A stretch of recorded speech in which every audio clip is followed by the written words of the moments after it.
বাবা, তুমি তো বলেছিলে পিতৃঋণ কোনো দিনও শোধ হয় না। তুমি ২৬ বছরে আমার পেছনে যত টাকা খরচ করেছ, তুমি কি জানো আমি আগামী ২ বছরে সে টাকা তোমায় ফিরিয়ে দিতে পারি? বাবা কিছুটা মুচকি হেসে বললেন, একটা গল্প শুনবি? ছেলেটা কিছুটা অপ্রস্তুত হয়ে গেল। নিচু স্বরে বলল, বলো বাবা, শুনব। তোর বয়স যখন ৪, আমার মাসিক আয় তখন ২,০০০ টাকা।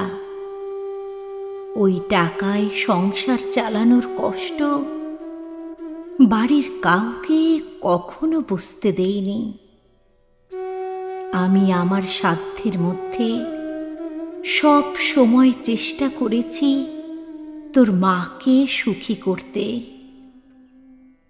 তোকে যেবার স্কুলে ভর্তি করলাম, সেবারই প্রথম আমরা দুজন, আমি আর তোর মা, পরিকল্পনা করেছিলাম আমরা তোর পড়ার খরচের বিনিময়ে কি কি ত্যাগ করব।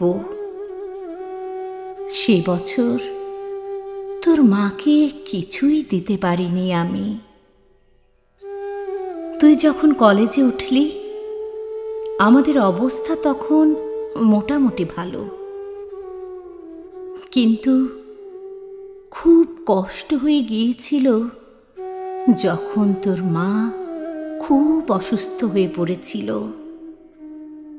ওষুধ কেনার জন্য রোজ রোজ ওভারটাইম করে, বাসে করে, পায়ে হেঁটে, ঘামে ভিজে বাড়ি ফিরতে খুব দুর্বিষহ লাগত, কিন্তু কখনো কাউকে বুঝতে দেইনি, এমনকি তোর মাকেও না। একদিন শোরুম থেকে একটা বাইক দেখে আসলাম। সে রাতে আমি স্বপ্নেও দেখেছিলাম আমি বাইকে করে কাজে যাচ্ছি, কিন্তু পরের দিন তুই বায়না ধরলি ল্যাপটপের জন্য। তোর কষ্টে আমার কষ্ট হয় বাবা। আমি তোকে ল্যাপটপটা কিনে দিয়েছিলাম।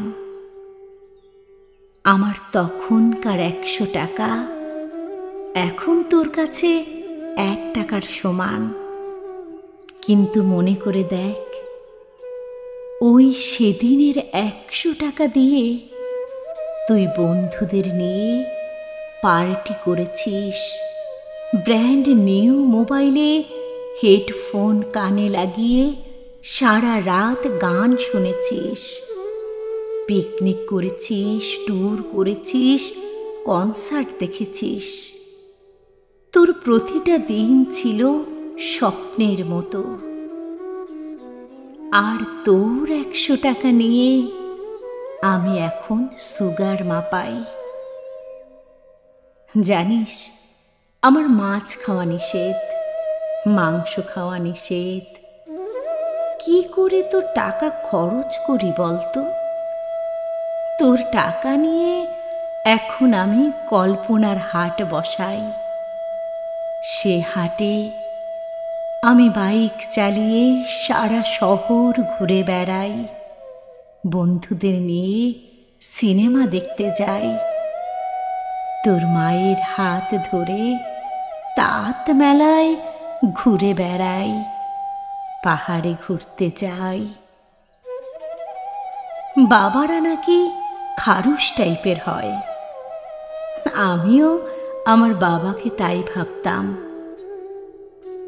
পুরুষ থেকে পিতা হতে আমার কোনো কষ্ট হয়নি, সব কষ্ট তোর মা সহ্য করেছেন। কিন্তু বিশ্বাস কর, পিতা থেকে দায়িত্বশীল পিতা হবার কষ্ট একজন পিতাই বোঝে। যুগে যুগে সর্বস্থানে মাতৃবন্দনা হলেও পিতৃবন্দনা কোথাও শুনেছিস? পিতৃবন্দনা আমি আশাও করি না। সন্তানের প্রতি ভালোবাসা কোনো পিতা হয়তো প্রকাশ করতে পারে না, তবে কোনো পিতা কখনোই সন্তানের প্রতি দায়িত্ব পালনে বিচ্যুত হয় না। আমি তোর পেছনে আমার যে কষ্টার্জিত অর্থ ব্যয় করেছি, তা হয়তো তুই 2 বছরে শোধ দিতে পারবি, কিন্তু যৌবনে দেখা আমার সেই স্বপ্নগুলো পারবি ফিরিয়ে দিতে? যে স্বপ্নের কাঠামোতে দাঁড়িয়ে তুই আজ তোর ঋণ শোধের কথা বলছিস, আমার সেই স্বপ্নগুলো কি আর কোনোদিনও বাস্তব রূপ পাবে?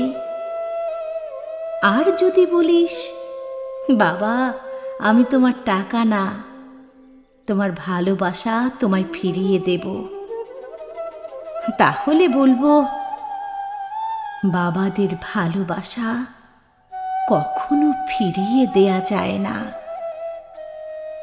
তোকে একটা প্রশ্ন করি, ধর তুই, আমি আর তোর খোকা 3 জন এক নৌকায় বসে আছি। হঠাৎ নৌকাটা ডুবতে শুরু করলো। যে কোনো একজনকে বাঁচাতে পারবি তুই। কাকে বাঁচাবি? ছেলেটা 1000 চেষ্টা করেও এক চুল ঠোঁট নড়াতে পারছে না। বাবা বললেন, উত্তর দিতে হবে না রে, ছেলেরা বাবা হয়, বাবা কখনো ছেলে হতে পারে না। পৃথিবীতে সবচেয়ে ভারী জিনিস কি জানিস? পিতার কাঁধে পুত্রের লাশ। আমি শুধু উপরওয়ালার কাছে একটা জিনিসই চাই, আমার শেষ যাত্রায় যেন আমি আমার ছেলের কাঁধে চড়ে যাই। তাহলেই তুই একটা ঋণ শোধ করতে পারবি, তোকে কোলে নেয়ার ঋণ।